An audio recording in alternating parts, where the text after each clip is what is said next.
So thus far, we have learned about complete structural formulas, Lewis dot formulas, and condensed structural formulas. So we said in the homework that butane's Lewis dot formula would look like this.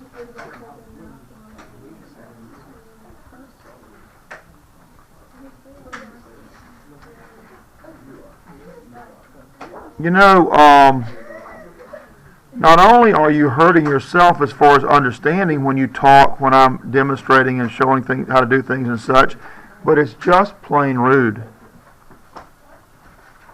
So if I am trying to help you understand concepts, it is showing some appreciation for my work in trying to help you by not talking in the middle of it, and that helps you, but it also helps the people around you who are otherwise distracted.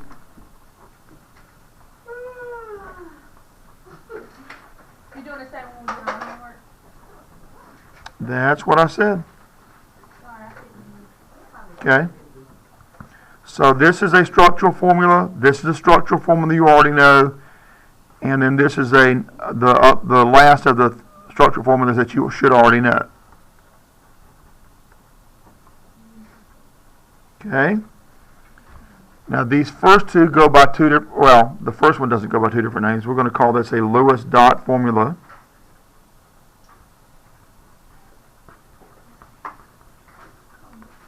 This one we're going to call either a Lewis formula if we're talking about any kind of covalent bonds or any kind of covalent structure, but specific to organic structures in this hydrocarbon. This is a hydrocarbon. Hydrocarbons fall under organic compounds. In terms of organic structures, we call this a complete structural formula.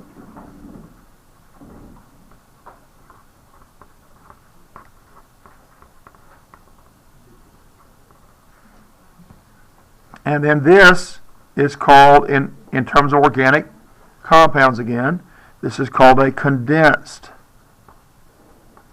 structural formula.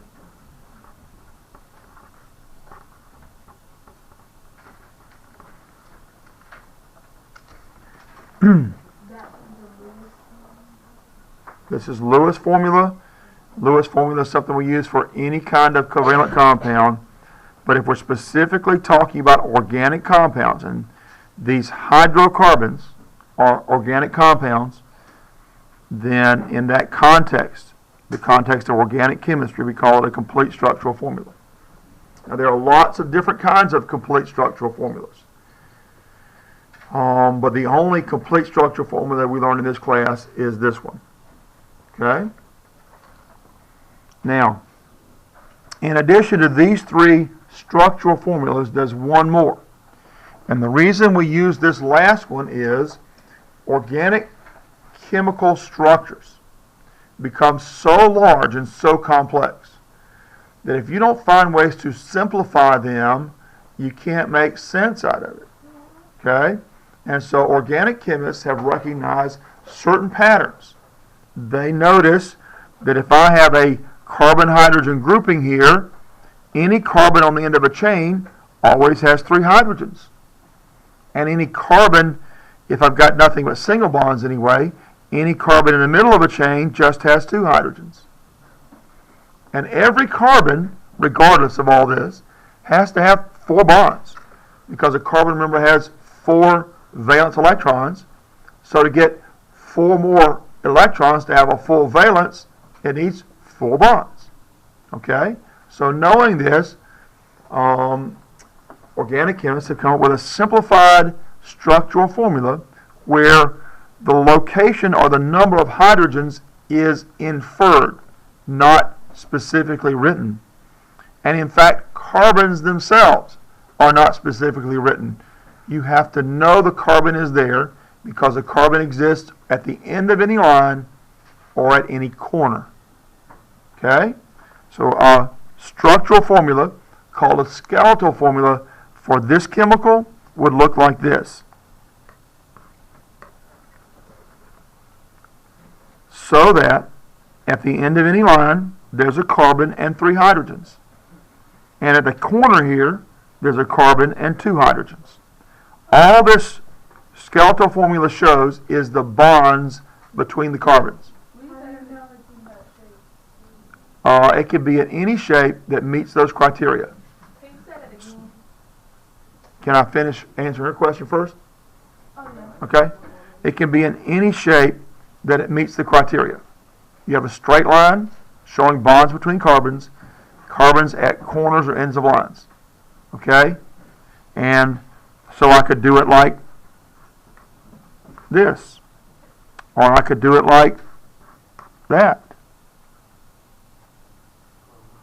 Okay? The vertices of that line are like the carbon. Mm-hmm. Mm-hmm. All right. Now, what was your question, Jamila? Let me see if I can answer it. Okay. Okay. The points of carbon. Carbons here, That here, carbon- here, and here. That first carbon has 3 hydrogens, correct? 3 hydrogens on it, yes. That next one is another carbon and it has 2. Right. The other one has 2 and the other one has 3. That's correct. Okay, I got it. All right. And this is called a skeletal structural formula.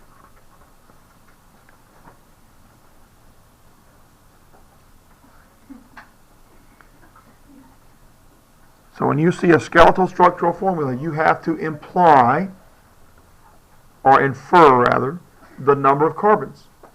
I mean, number of hydrogens. The carbons are a little more than inferred, I suppose. Okay? They're specifically indicated by the corner or end of a line. Okay, so say if you drug out another line, like, see that middle point, like that first middle point, that one? Say if you brought out another line. Out here? Yes. Uh-huh. What would that do? That would completely change what the structure is. What would it be now? It wouldn't be butane anymore. It'd be methylbutane. So you could have that more than, what am I trying to say? I'm not sure. You can have more than two ending points. You could? Sure. Yes. Huh? Yes. Yeah, another place where it has like 3 hydrogens. Huh?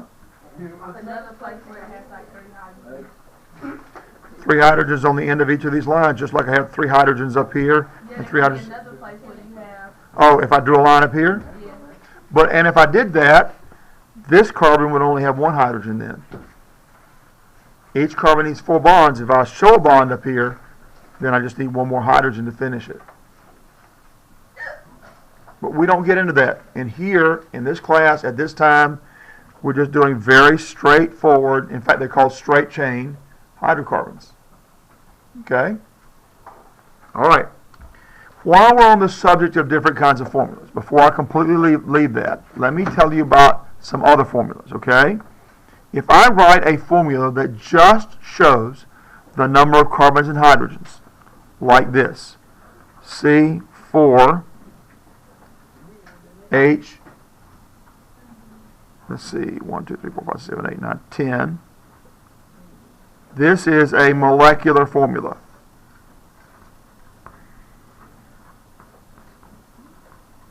Okay?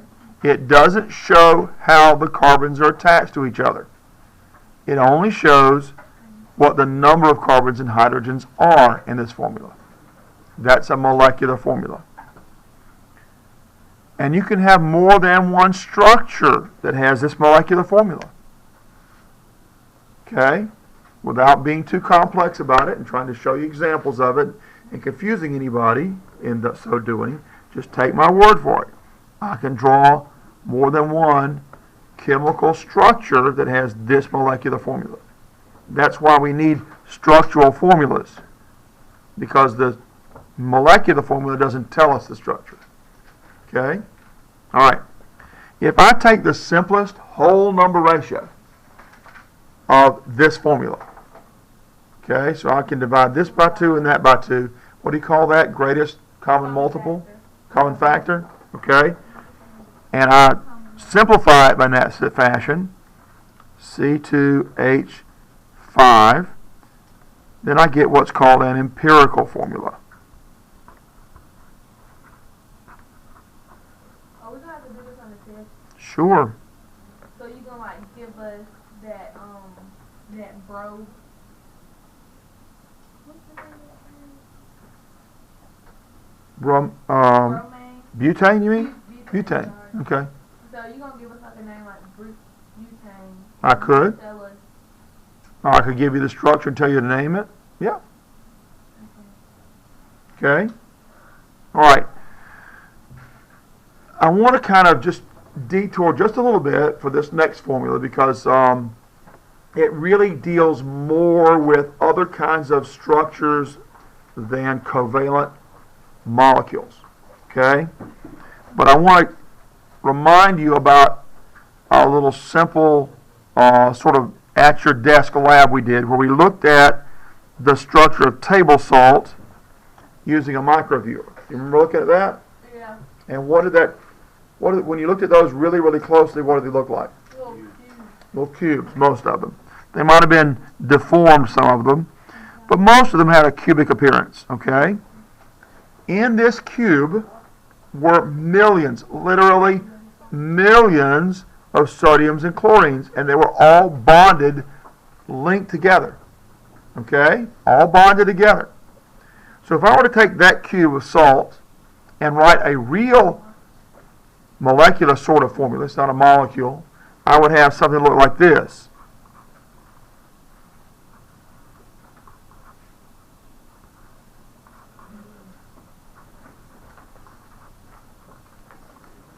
And that's a little bit complex, don't you think?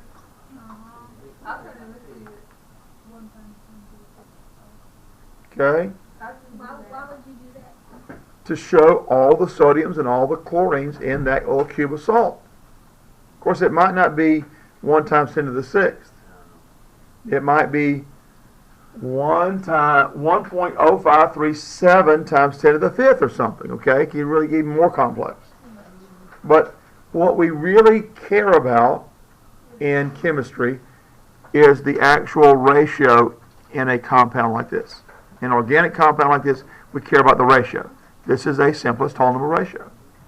In a sense, it's kind of like an empirical formula. Okay? If I have a diamond, for example, a diamond is pure carbon, but it might have 1 billion carbon atoms. We can write the formula like this. But for the most part, it's kind of unnecessarily complex. What's simpler and straightforward is simply say that the formula for a diamond is C, just carbon with some number of them tied together. Okay? And sodium is a simple whole number ratio of NaCl. That makes these then formula units. Formula units. It's not the actual formula in the sense that it's the number of atoms in the formula, but it's kind of like a simplest whole number ratio. Formula units. Does that make sense to everybody?